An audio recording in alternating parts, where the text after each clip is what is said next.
Salutations everybody, it is Matty here today and we are uncovering more of the lore for Fallout 76. All props goes to my boy, Vault of Daedalus. He did an excellent job with this and I wanted to spread the information on how there may be a Chinese presence within Fallout 76. As we know, during the Great War, the US and China clashed and that's why all the bombs fell. Well, if we look at a map from the documentary of the making of Fallout 76, we find a location called Mama Dolce's Food Processing. Now, this location may sound familiar to those of you who are like me and played a ton of Fallout 3.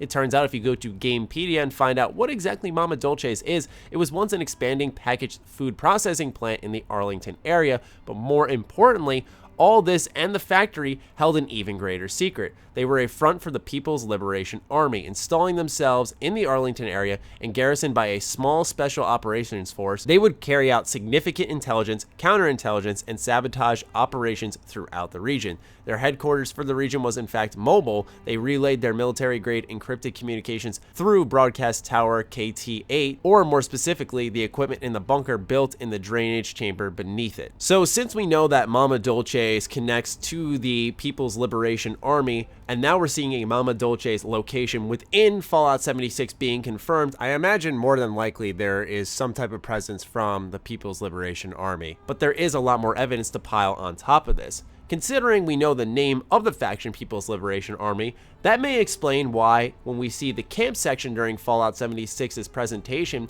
that there is a Liberator Mark II. Furthermore, in the back we see the pods they're coming out of with Chinese writing on them. Now, a lot of people have been trying to translate the writing on this pod that the Liberators are coming out of, and everyone's getting drunk Dragon Spire, it seems, but no one can name a definitive answer. Furthermore, we can actually see on the Liberators themselves, once again, the same exact symbol with Chinese writing underneath it, and then some even more observant fans caught there was a Chinese bomber down with the Chinese symbol on a bomb outside that plane. So all of this is adding up to show that there will be some type of Chinese presence within Fallout 76, although it's not officially confirmed until we play the game. What I started thinking in my head was what the project lead of Fallout 76 was saying about the quests on Twitter. Our quests are given out largely through holotapes, notes, terminals, and the story's very organic. It's the story of the survivors that went out before you the first 25 years after the bombs dropped. So you'll engage in their story. We added a lot of holotapes to this game. You'll hear a lot of audio.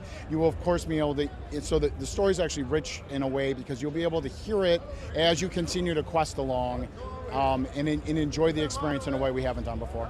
When he went over all the holotapes and the ways the player is going to discover stories through exploration, I thought to myself that with the 63 enemy types within Fallout 76, that there is this potential, for example, to have Mama Dolce have this storyline about the People's Liberation Army. And that what if there was this type of potential in a lot more areas for Fallout 76 through the terminals, through the holotapes, and so on. It actually got me a lot more optimistic about this game, especially because it gives us a chance to learn about a part of the lore that is a little bit foggy. So I'm looking more forward to it, and I wanted to share this discovery with you guys. Once again, a huge thanks to Vault of Daedalus for putting all this info together and really doing the deep digging that we need from the Fallout franchise.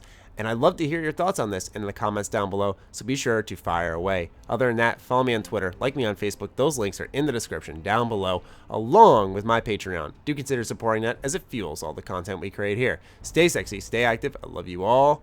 Peace.